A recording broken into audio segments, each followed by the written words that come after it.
listening to LYNC Radio. I'm Jessica Eturralde. Coming up, the U.S. Commission on International Religious Freedom secured for 2 more years. LYNC CEO gets inspired in Nantucket, and LYNC is partnering with the IRF Secretariat and Templeton Religion Trust for a civil society program in Berlin. But first, Love Your Neighbor Community is launching a new media initiative to broaden conversations between those that believe differently. We know that as a society, we need to work together. And how can we do that if we don't take the time to share and listen to one another? Therefore, we're asking our listeners to like and subscribe to our programs and share it with someone you know who also wants to expand the conversation. You may view more at lyncommunity.org. On Monday, September 23rd, in what may have felt to some as the 11th hour, the U.S. House of Representatives passed the U.S. Commission on International Religious Freedom Act of 2024. The act ensured the continuation of the Commission's work through late 2026. Only 6 days before the deadline, the bipartisan bill passed with overwhelming support, with 365 votes in favor and a mere 20 against, following a unanimous Senate vote the week prior. Religious persecution is a tragic reality in many parts of the world, whether it be against Uyghurs, Muslims in China, Christian minorities in parts of Africa and the Middle East, the Baha'i in Iran, or religious communities attempting to worship without official control by repressive regimes in Burma, China, or North Korea.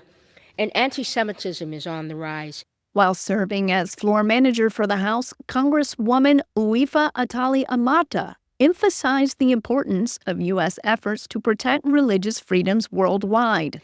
This bipartisan bill, which unanimously passed the Senate, will continue the good work of the United States Commission on International Religious Freedom, or USURF. The commission, established in 1998 and nicknamed USURF for short, monitors religious persecution and provides policy recommendations to the President, Secretary of State, and Congress. Key advocates, including Senators Marco Rubio and Ben Cardin, have recently emphasized the urgent need for USURF's role, especially with the rise of religious oppression in countries like China, South Asia, and the Middle East. Notable figures such as former USURF Chair Nadine Maenza and current Chair Stephen Schnick celebrated the bipartisan support, stressing the need for long-term planning and resources to tackle escalating religious freedom violations.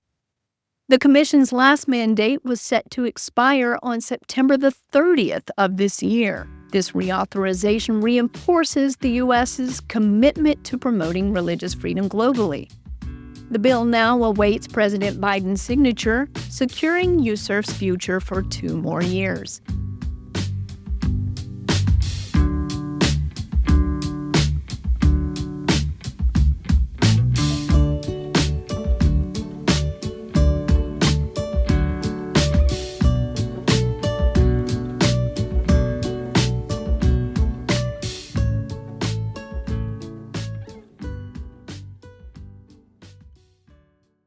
Low and tight, please. Couple little bumps out there, not bad at all.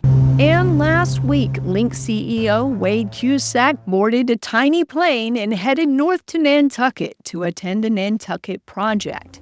For the last few years, the project, which has around 600 attendees, meets under a tent on Nantucket Harbor to focus on passion, curiosity, and having honest conversations. The Nantucket Project event this year was a powerful gathering of thinkers, high-profile figures, and everyday individuals, including those affected by trauma. The event focused on trauma healing, the ongoing war in the Middle East, and the role of pluralism in addressing societal divisions. The organizers invited many people from both sides and also non-experts, as well as other people who provided their ideas and experience in conflict resolutions and post-conflict trauma healing from very different angles. In our latest episode of LYNC Talk, Wade shares one of the most profound conversations he encountered. Be sure to check that out on our website at lyncommunity.org and click on the Media tab.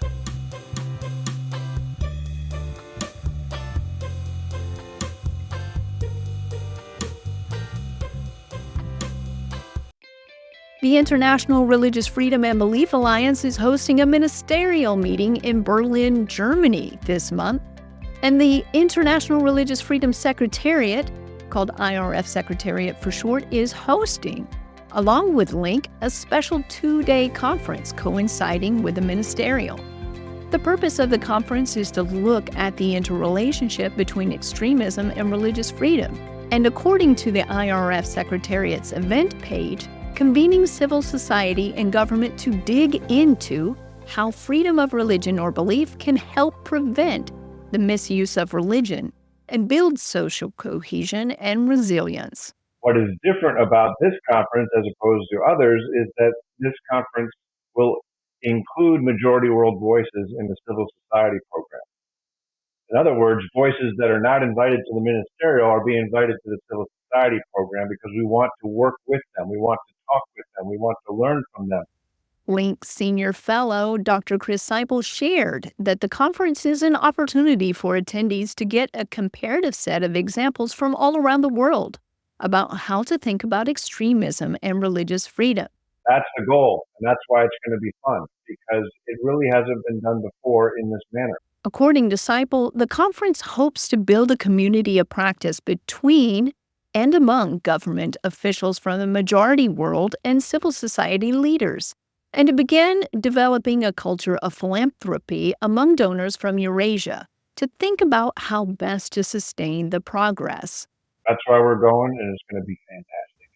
The conference will run from Tuesday, October 8th through Thursday, October 10th. To register, to attend in person or online, visit irfsecretariat.org, and in the menu bar, click on Berlin Program.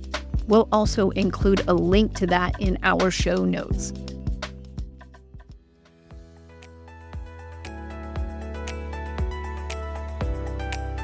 You've been listening to LYNC Radio, a Love Your Neighbor community update. For access to content like this, our radio programs, our video shows, as well as blogs and articles, all pertaining to religious freedom building, to social cohesion, relational diplomacy, and pluralistic virtues, visit lyncommunity.org. That's lyncommunity.org.